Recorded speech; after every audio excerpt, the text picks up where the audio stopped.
I have been watching since the day she was born. My niece, Dr. Jacqueline Stump.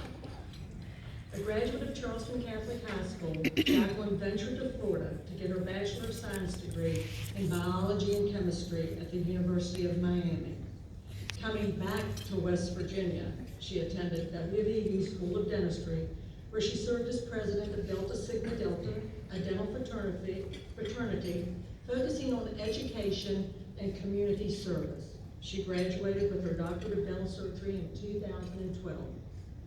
As a member of a large extended family, Jacqueline got a lot of advice growing up, let me tell you.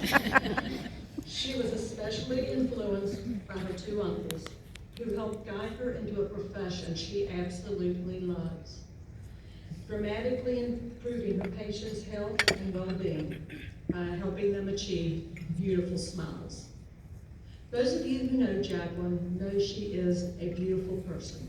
She's compassionate, caring, vivacious, and filled with inner joy.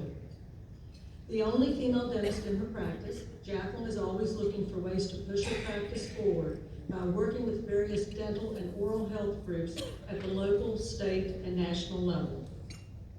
The innovation, creativity, and passion she brings to her work with her brother, Dr. Matthew Stump, extends to her involvement into the community. Just as she is improving patients' lives, she is helping make Charleston and the surrounding area a better place to live. Have you attended Carnival at the Clay Center? What a fabulous event. Over the past 8 years, Jacqueline has spent thousands of hours volunteering as an advocate for the arts on several Clay Center development and fundraising committees. And in 2019 and 2020, she served as the co-chair for Carnival, one of the Clay Center's largest annual fundraising events. Just those 2 years, they raised more than $450,000 in support of cultural programs and quality STEAM education. Have you been to Girls' Night Out? A cause close to her heart for a decade.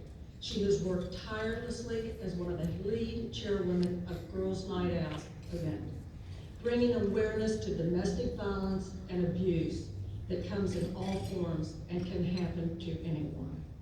Her volunteer efforts, along with the GNO committee, have raised $1.7 million in the last 10 years.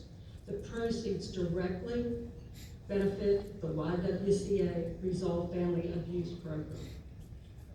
We are fortunate to have such a dedicated and driven young woman serving our community and making it a better place to live. So, whether you call her a friend, a niece, Dr. S, Dr. J, or Dr. Stump, today, let's call her the woman to watch.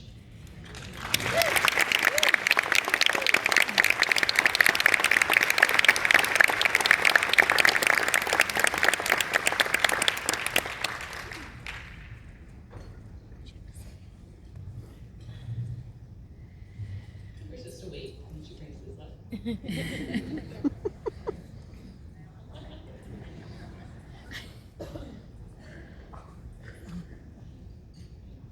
Oh.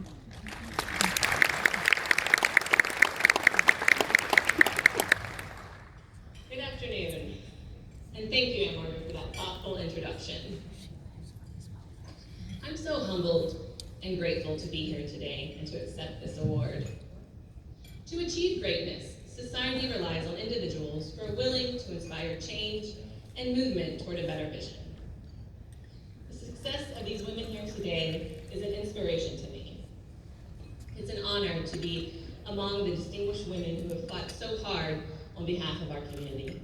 Judge Thacker, Dr. Young, Kenyatta, and Shemaya, your efforts are tireless. Your determination is unmatched, and the recognition you're receiving today is so well deserved. What you do makes Charleston a better place. And that's important to me because I'm lucky enough to call Charleston home. I grew up here, and when it was time to start my career, I knew I would do it in the capital city.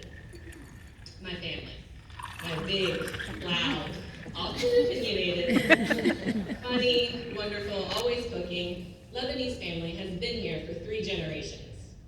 My grandmother Rose came here from Lebanon in 1916 when she was only 10 years old. It was her moxie and her grit that set the tone for all of us. My role models were fierce, fearless men and women who worked hard to earn their part of that American dream. They pushed themselves, and they pushed me to be successful. But that success was never guaranteed, nor taken for granted. And I am blessed to stand here today as I carry on that legacy. My calling is dentistry, a dynamic, challenging profession that often takes decades for training. My job could have taken me anywhere, but Charleston called me home. I wanted to provide an important, needed, and oftentimes life-changing service. I wanted to work with my family. I wanted to represent the strong, powerful women that helped raise me but had never ventured into healthcare. And I'm very proud of the fact that I'm the first female doctor, first female in my family to become a doctor. Woo!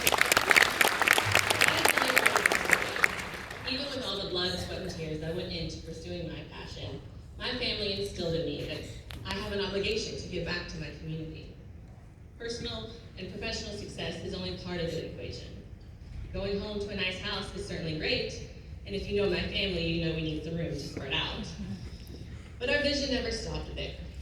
My family instilled in me that giving back is more than just lip service and a few dollars here and there. Giving back has to be a fundamental tenet of your life. This is our home, and this is our community. And I want to make sure that everyone here has the same opportunity that we do, and that we did to have a great place here in Charleston, which brings us to today. Through my work with the YWCA, I have witnessed firsthand how our efforts benefit so many. We help women seeking refuge from abuse. We help children find a safe place to call home, where they can help build a healthy mind and body.